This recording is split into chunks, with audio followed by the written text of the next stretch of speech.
রংপুর থেকে একদল বন্ধু আমরা ভাই বেড়াদার মিলে ঠিক করলাম আজকে একটু ঘুরতে যাব। গন্তব্য কুড়িগ্রাম। দুপুরের খাওয়া দাওয়া শেষ করে রোদে ব্যাগ গুছিয়ে আমরা সবাই হাজির হলাম রংপুর স্টেশনে। রংপুর স্টেশনে এসে বন্ধুরা সবাই একত্রিত হয়ে গল্পে মেতে উঠেছে এক আনন্দ। টিকিট কেটে ট্রেনে উঠে একবারে আনন্দে মেতে উঠলাম।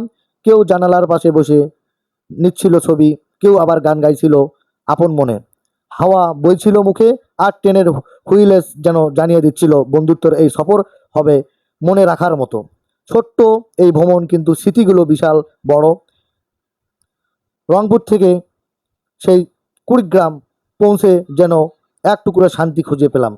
বন্ধুত্ব, ট্রেনের যাত্রা আর একসাথে কাটানোর সময়, এটাই তো জীবনের আসল আনন্দ। বন্ধুরা মিলে সবাই ট্রেনে উপভোগ করলাম সেই আনন্দ। গরমটা এত পরিমাণ বেশি ছিল, যা কারণে আমরা অনেক অস্থিরতা ফিল করেছি ট্রেনে। পরবর্তীতে আমরা পাল্টাপাল্টি করে একজন যে জায়গায় বাতাস আসছিল সেই জায়গায় বসেছিলাম, আবার একজন উঠেছিল দাঁড়িয়েছিলাম। শরীর ঘেমে একবার অস্থির অবস্থা হয়েছিল, কিন্তু বন্ধুত্ব ভাই বেড়াদার মিলে এত পরিমাণ আনন্দ করেছি ট্রেনটাতে, অনেক ভালোই লেগেছে।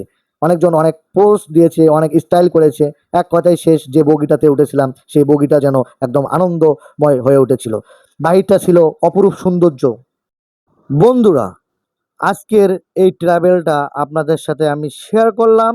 অবশ্যই আপনারা কমেন্টস করে জানাবেন বন্ধুরা, যে আমাদের ট্রাভেলসটা কেমন হলো।